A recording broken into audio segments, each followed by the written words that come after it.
peer ගහකට ආවට වැඩක් නැහැ. peer ගෙඩියක් කෑවේ නැත්තම් මේකේ තියෙන අර අමුතු අත්දැකීමක් තියෙනවා. අමුතු ආස්වාදයක්. ඒක ගන්න හරි අමාරුයි. ඉතිලා තියෙන කෝකට කඩාගන්න කියලා පොඩි ගෙඩියක් කඩාගමු. වත් කන්නත් දෙතේ. පොඩි ගෙඩියක් කඩාගෙන කම්. මෙතන එකක් තියෙනවා හොඳයි. ඉතින්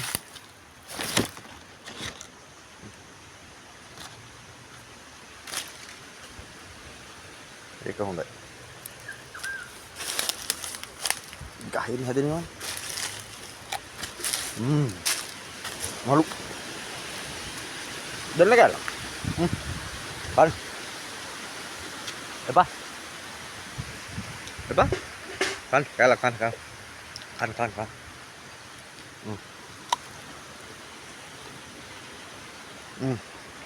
මලු. කන්න. උඩ කියලා කන්. නැත්තම් ආයෙ දුන්නේ නැහැ කියනවා. කන්. බය. ඉස්සල්ලා